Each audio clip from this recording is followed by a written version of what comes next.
I'm gonna die. I'm gonna die historic on a funeral.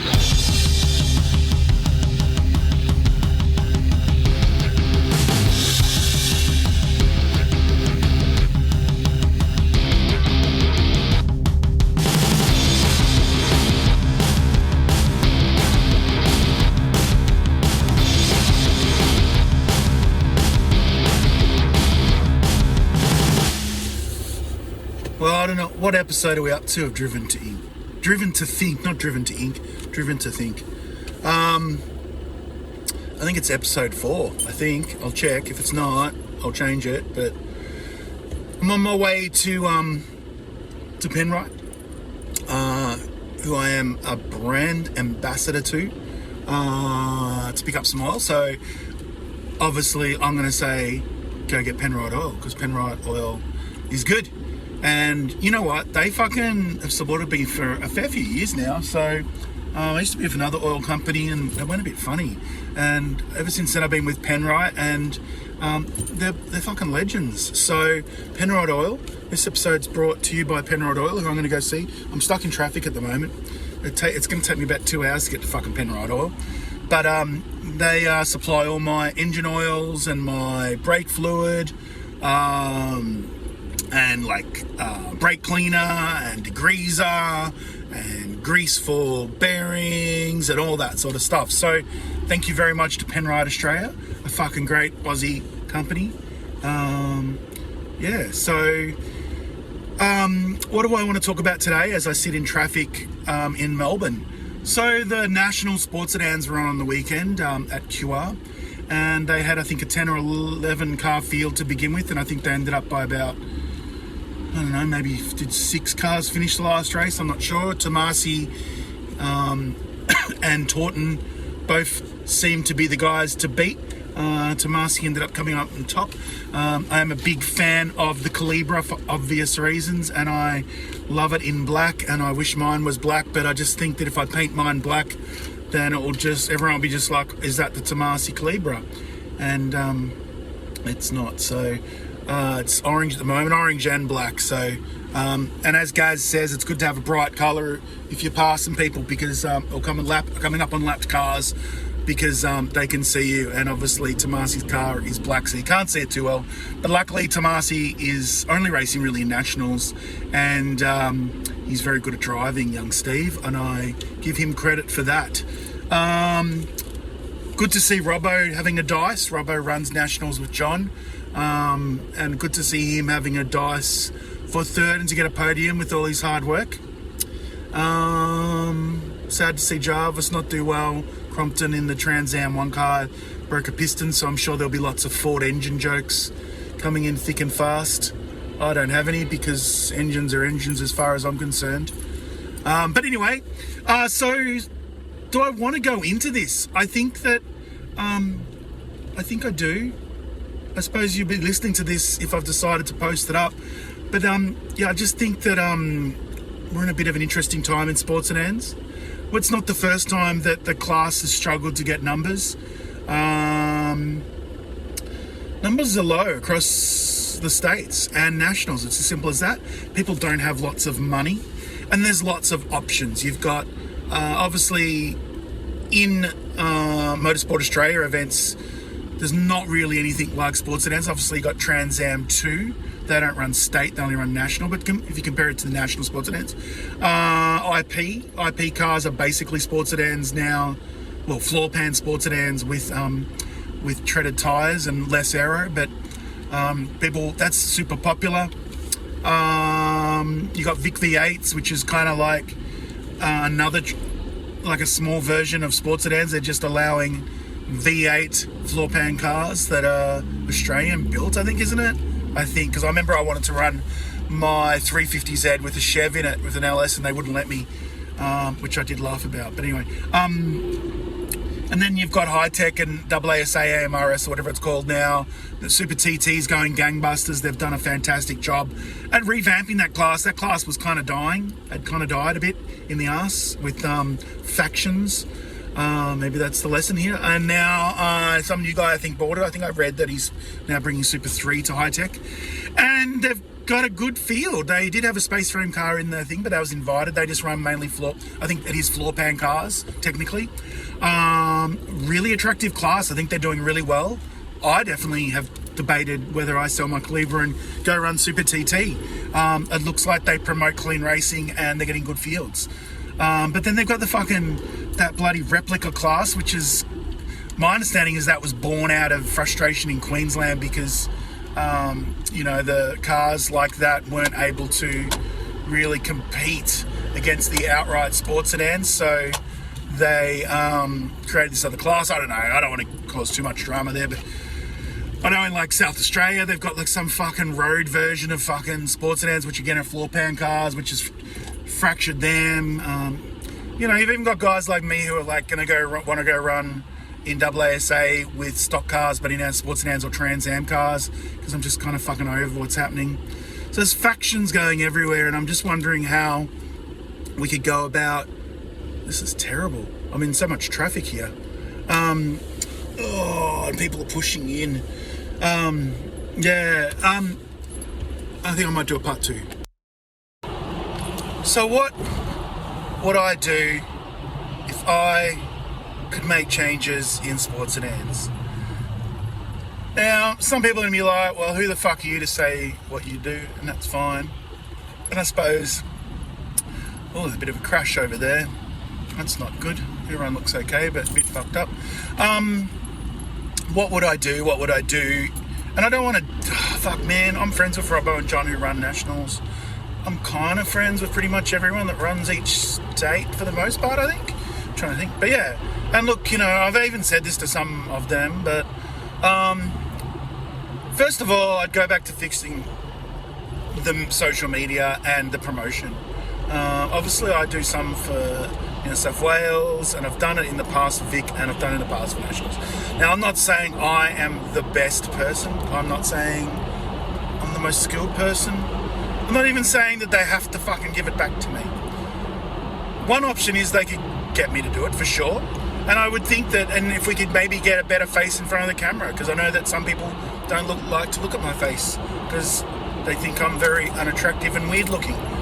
But I think something needs to be done properly on some level with someone that knows what they're talking about. That's where I'm good. You need someone that knows what they're talking about. Like sometimes the commentators commentating sports sedans have no idea what they're fucking talking about and say the wrong things and they're fucking idiots. No offense. I suppose that's offensive to say that, but do a better job. It's your fucking job. Do a better job. So you need to get someone that knows what they're doing. On the Nationals on the weekend was pretty good. Rusty was talking about lots of stuff he knew, and I didn't find really I wasn't like cringing listening to the commentary on that. I often cringe and almost turn it down. It's kind of like English bias in Sky coverage of F1. Sometimes you just need to almost turn it off because they won't shut up about Lando, and even though Oscar's flogging him. Anyway, so social media, you need to fix that. We need to get that on top and way better than what's going on at the moment, because it's fucking no good, and it's just as simple as that. Next, I suppose, I think we've got to look at why aren't cars showing up, and I suppose we can't take away the fact that people don't have money. The economic state of Australia, and probably the world in many ways, is fucking garbage. I can't fix that. Otherwise, I'd be racing way more because I'd be way smarter. But obviously, taking that into account, you've got to look at what was happening on the weekend. The same weekend, Super TT had 20, nearly 30 cars. Trans Am 2 had lots of cars at High Tech. There wasn't very many in IRC. That was pretty shit. I think that's sort of quite telling. And Sports Sedans was very low. And even, let's be honest, GT4 had good fields. I think Radicals had pretty good field, but GT3 wasn't huge for considering how big a class that is.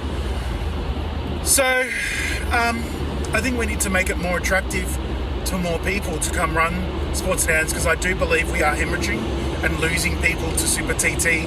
We are losing people to Trans Am 2. We are losing people to improved production. We are losing people to Vic V8s. We are losing people to the replica tour thing. We are losing people. It's as simple as that. And we're losing people to GT3 and to GT4. I've seen there was people running on the weekend in GT4 and GT3 that all had raced sports sedans, but why were they now racing something else? Well, because they've got classes, so people that maybe are older, who aren't as good anymore, or were never good, but they're older, they can run an older car and they'll be in a class. There was that KFC car, it's the only car in trophy cars, but they still get up and they're the winners. And the old bloke, I think, that owns it, seems like a lovely bloke. I've met him once at Phillip Island. He's a very lovely bloke. Good on them, they're out there. And GT3 has created a venue for them. You know, they haven't said, nah, your car's too old, fuck off. They're like, yeah, you can run trophy. And you know what? Maybe next year they'll have 2 trophy cars and then 3. And then you got people running amateur. You got Woodman, who used to race sports sedans, has sold his sports sedan and spends fucking shitloads on running a GT3 Mercedes towards the back of the field, but he wins trophies and he fucking loves it, and fucking good on him. Why wouldn't he? I'd fucking be doing the same. I'll be honest, if I had the money, I'd probably do the same, and I'd be pretty stoked if I was running 15th. I wouldn't give a fuck, because I'd be driving a GT3 car, probably driving Aston. I fucking love Astons. I'd fucking think my dick's huge. I'd be fucking loving life. Good on him. No, fucking more power to him. Not all of us are fucking guns or in the prime of our careers or ever were. And GT3, GT4, I think Radical have a different class for other people. Like, there's a lot of categories that have these classes for other people, so they get some time to shine. Now, I personally don't care about winning because I'm old and just worn out, and I just don't really care. I like racing my car. That's what I like doing, and I like people not running into me, and I try not to run into anyone else. But there's people that want to win, and they want trophies, and they want recognition, and we have to accept that that's probably the bigger proportion of people that are racing than are like me, that don't care about that stuff. So how do we give these people a venue, an avenue in sports sedans? So sports sedans has a bit of arrogance to it, and I get it. We're sports sedans, we're badass, we're fucking cool, we're the meanest cars, they're fucking sick. We build them ourselves or pay motherfuckers to build them for us, and they look sick. And I get why there's been a bit of that arrogance and gatekeeping in sports sedans, but they gotta let it go, man. It's done, you're done, we're done. It's fucking over, you can't do it anymore. So we need to really entice the guys that are going start at the bottom. I don't think we can get 2 litre guys back. They're doing too good a job to do what they're doing with their sports compact. They've opened, so look at them, they're adapting. They're like, people don't build the same cars anymore, so we need to make it to what's available for people to buy. They've worked out that slightly bigger capacity than 2 litre is working, so like you can turbocharge this and do this and run restrictors, but they're making it work. And I think fucking I applaud them for that. So what could we do? All right, how do we stop people going, and nothing against Super TT, because I love you guys, so don't take this the wrong way. Just understand I'm talking about sports sedans. If you got this far, I'm very impressed.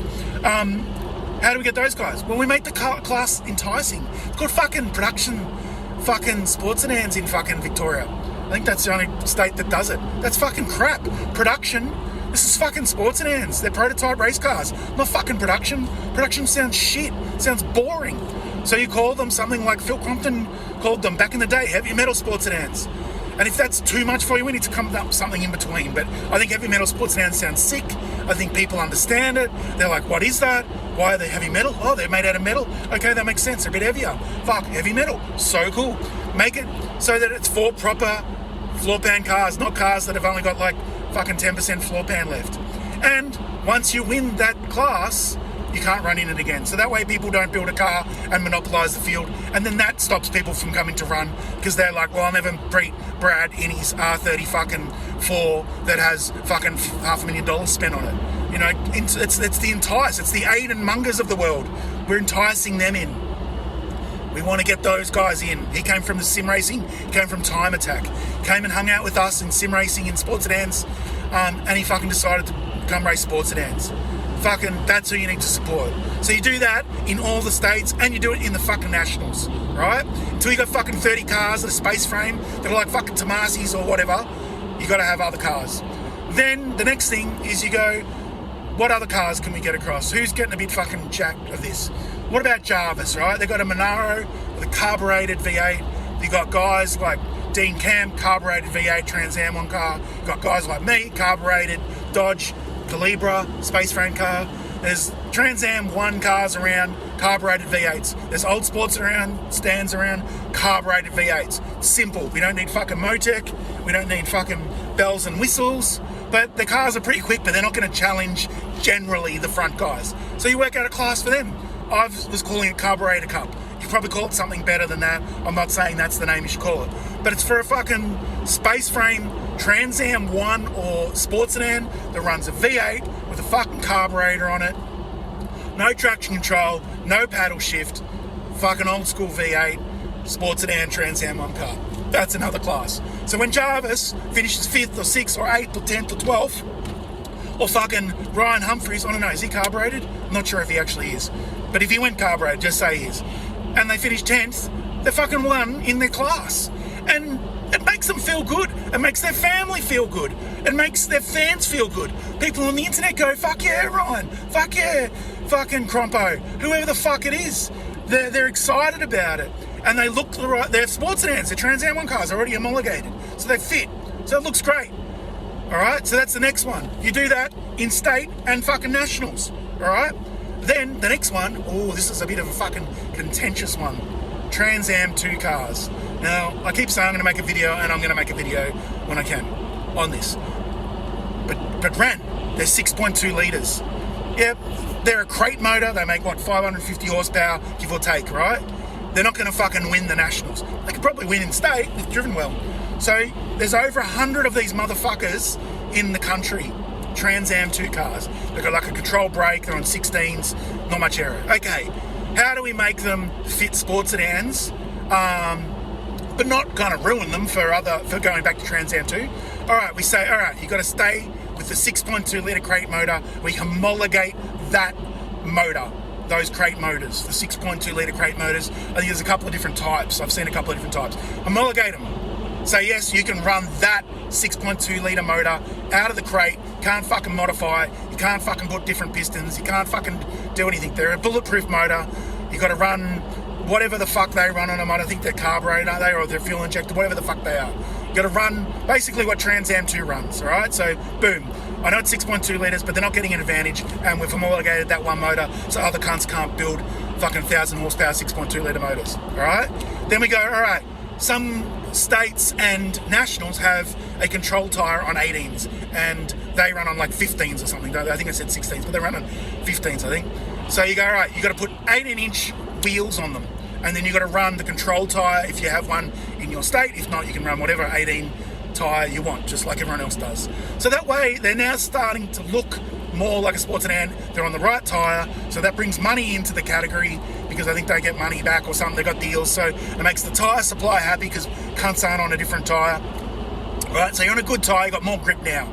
So we go, all right, how can we make these look less like a Trans Am 2 car, more like a sports sedan? All right, well, you can run the same wing that a sports sedan runs, so the same measurements up to that size, and you can run a splitter on them. Right? So that gives them some aero, so they're not coming into corners sideways, slamming into cunts like they do in Trans Am 2 on these fucking slippery 15s with no aero, which is great for Trans Am 2. I get it. People love that shit, but we don't love that shit. We want you guys to have a bit more grip and a bit more aero so you can race cleaner and you've got more of a chance to be competitive in the category, right? So cool, we've got that.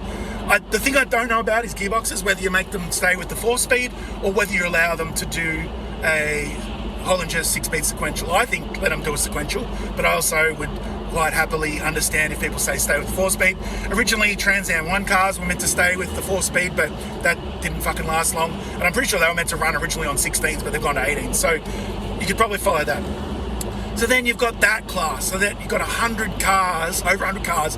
Mate, you get 10 of them, 10, 15 of them coming across. There'll be guys that'll be like, I don't want to really ram, I don't really want to do national rounds of Trans Am, I want to run a Trans Am 2 car in state class. Now, the final piece of that puzzle is you need to homologate the bodies. So just like we did with Trans Am 1, those bodies are homologated to run in sports sedans, and you're technically not meant to modify them, and I think generally people don't modify them. Maybe they put some little canards on the front. But basically, you've got to run that body. So Trans Am 2 now have 4 body shapes. We've got Toyota, Dodge, Chev, and Ford, Mustang, Camaro. So you homologate those bodies. They look like the road-going version. I know they're not exactly the same, but they look fucking very, very fucking close. They don't look like a ute. They don't look like a fucking wagon. So you could run them. So that's my ideas, and it's kind of rambled on, but that's some of my ideas for Sports Sedans. I personally think they need to embrace me and bring me back into the fold and fucking listen to fucking me, but they probably won't. And so I'll just ramble on, and 10 of you will listen, and 5 of you will agree, and 5 of you won't, or something. I don't know. But anyway, I just wanted to get it off my chest. I love Sports Sedans. They do my fucking head in. That's why I sometimes think of doing other things. But yeah, I just hope that they change things up and get some new ideas, so that they steam ahead and we make Sports Sedans great again. I hate Trump, but I really like that slogan. So if you like Trump, I don't really care. But anyway, so yeah, that's my Driven to Think episode. I think I had even more ideas on how to do things, but that's enough for today. So thanks for listening. I love your work. You're all beautiful. If you got a bit offended, I'll apologise, but shit happens. I get offended often, and it is what it is. Just go, fair enough, I don't agree with you, Ran, and I'll be like, oh, fair enough, love ya, cool man, let's go have a beer. All right? Thanks, everybody. If I'm gonna die historic on a Glory Road.